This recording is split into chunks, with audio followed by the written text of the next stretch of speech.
Dan beberapa hari lalu, pemirsa, viral di media sosial, seorang warga negara asing penyandang disabilitas tidak bisa mengambil paket alat kesehatan untuk buang air kecil di Bea Cukai Ngurah Rai.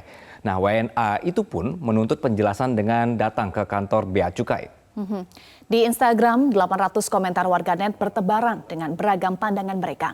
Ada yang mengecam, namun ada pula yang memahami jika jenis barang tertentu yang masuk ke Indonesia ada ketentuan khusus yang mengaturnya. Sedangkan dikirim udah nyampe di Denpasar, di kantor pos, malah disuruh ngurusi ke kementerian kalau bisa dihubungi tidak apa-apa. Di sana nggak bisa dihubungi. Enggak kasihan orang kayak gini. Ini butuh untuk alat kencing. Sama Bea Cukai dipersulit, barang udah di depan mata.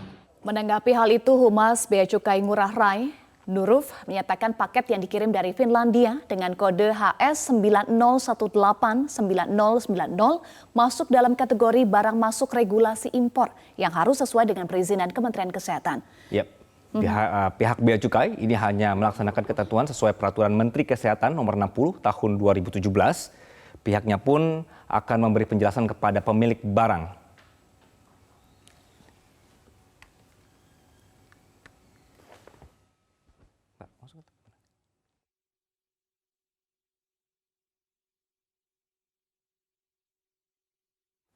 Ya, sudah viral, Anggi dan juga pemirsa kemudian menimbulkan pertanyaan publik. Sebetulnya bagaimana sih ketentuan masuk barang-barang impor atau yang didatangkan dari luar negeri ke Indonesia dan berapa sih besaran bea masuknya, Anggi? Ya, nah ini yang Eva dan juga pemirsa kita akan coba lihat dari sisi lainnya ya. Karena kebiasaan kita adalah bahwa ketika ada satu kasus, satu sisi aja nih yang baru kelihatan ya. Tapi kami coba pendekatan lain, pemirsa, sebenarnya berapa begitu untuk biaya-biayanya. Jadi kita akan coba dalami di sini. Jadi setelah kasus ini ramai mendapatkan perhatian publik, kemudian juga viral begitu ya. Dalam penjelasan pihak Bea Cukai, Bandara Ngurah Rai disebutkan setelah dilakukan penelusuran, barang kiriman dari luar negeri yang sempat dipermasalahkan oleh WNA di Bali ini yaitu adalah alat untuk buang air kecil. Ini merupakan barang dalam kategori alat kesehatan yang ada ketentuannya sendiri.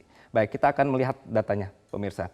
Oke, jadi sudah ada klasifikasi barang dan aturan bea masuk. Ini yang mungkin luput dari perhatian kita karena kita sudah terlanjur langsung marah-marah dulu, langsung menghujat dan juga langsung berkomentar di informasi yang seperti tadi.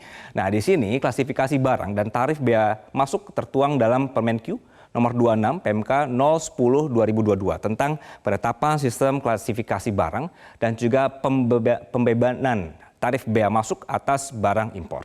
Seperti yang Anda saksikan saat ini di layar kaca. Oke, kita lanjutkan ya pemirsa ya. Bahwa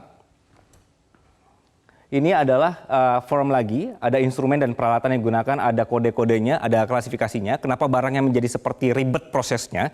Karena ada penjelasan di aturan negara kita pemirsa. Jadi Kementerian Keuangan, dalam hal ini Lembaga Nasional Single Window, dalam situsnya menyebut barang dengan kode HS 90189090 adalah instrumen dan peralatan yang digunakan dalam ilmu medis, bedah, perawatan gigi, dan kedokteran hewan. Jadi ada aturannya, sudah ada klasifikasinya. Kemudian juga ini berarti akan ada, ini ada semacam formnya juga, ada bea masuk sebesar 5% dan PPh sebesar 11%. Jadi jika barang seperti ini masuk ke dalam negeri. Jadi tadi sudah ada aturannya, kemudian juga ada bea masuknya. Kita geser kembali, pemirsa.